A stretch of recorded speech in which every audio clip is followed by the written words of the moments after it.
let you go dumb, then come on dumb, then we can keep it lit, let's go.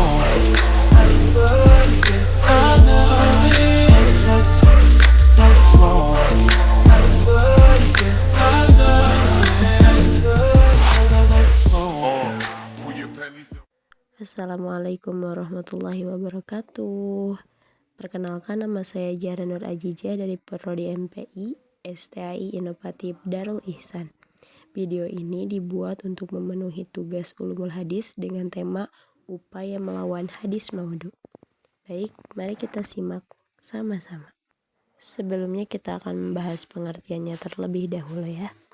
Pengertian hadis maudhu. Hadis maudhu adalah hadis yang dibuat-buat dan disandarkan kepada Nabi Muhammad SAW secara dusta, padahal beliau tidak pernah mengucapkan atau melakukannya. Tujuannya bisa bermacam-macam, seperti untuk mencari keuntungan dunia, kepentingan politik, atau menyesatkan umat. Penyebab munculnya hadis maudhu disebabkan oleh 1. Fanatisme golongan, politik, mazhab, atau suku.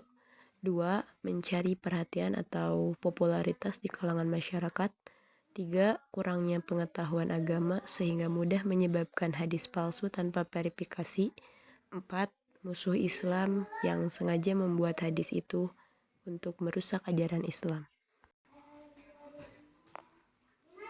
Baik, selanjutnya adalah upaya para ulama melawan hadis maudhu. 1. Mewajibkan sanad atau rantai periwayatan. Setiap hadis harus memiliki sanad yang jelas dan tersambung sampai ke Nabi Muhammad SAW. 2. Meneliti para perawi dengan cara ilmu jar wa ta'dil. Ulama menilai kejujuran, hafalan, dan karakter setiap perawi. Jika ada perawi yang lemah, maka hadisnya akan ditolak. Nomor ketiga, menulis dan mengklasifikasi hadis. Dibedakan antara hadis sahih, hasan, doib, dan maudhu. Masih di judul yang tadi. Nah, sekarang poin keempat. Memberikan peringatan kepada umat.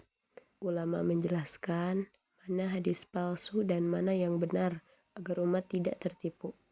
Poin kelima, membangun disiplin ilmu hadis seperti ilmu mustalah al-hadis atau istilah hadis, ilmu rijal al-hadis atau biografi perawi, ilmu ilal al-hadis atau cacat tersembunyi pada hadis.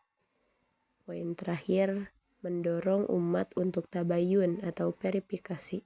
Umat diajak untuk memeriksa sumber hadis sebelum menyebarkannya, berdasarkan Quran Surat Al-Hujurat ayat 6 yang berbunyi, "Wahai orang-orang yang beriman, jika datang kepadamu seorang fasik membawa berita, maka periksalah dengan teliti." Lantas, bagaimana upaya untuk kita sekarang? Nah, upaya kita sekarang sebagai umat Islam di masa kini, jangan menyebarkan hadis tanpa sumber. Pastikan ada referensi kitab hadis sahih seperti Bukhari, Muslim, Tirmidzi, dan sebagainya. Yang terakhir adalah kesimpulan. Hadis maudhu atau hadis palsu merupakan ancaman serius terhadap kemurnian ajaran Islam karena mengandung kebohongan yang disandarkan kepada Nabi Muhammad SAW. Oleh sebab itu, para ulama dari masa ke masa berupaya keras untuk melawan dan membersihkannya dari peredaran. Mereka menetapkan kewajiban sanad dalam setiap periwayatan agar kebenaran hadis dapat ditelusuri, meneliti kejujuran dan kecerdasan para perawi melalui ilmu jar wa ta'dil, serta menyusun ilmu mustalah al-hadis untuk mengklasifikasikan hadis berdasarkan tingkat keasliannya. Mungkin hanya itu saja materi yang dapat saya sampaikan. Mohon maaf atas segala kekurangan. Assalamualaikum warahmatullahi wabarakatuh.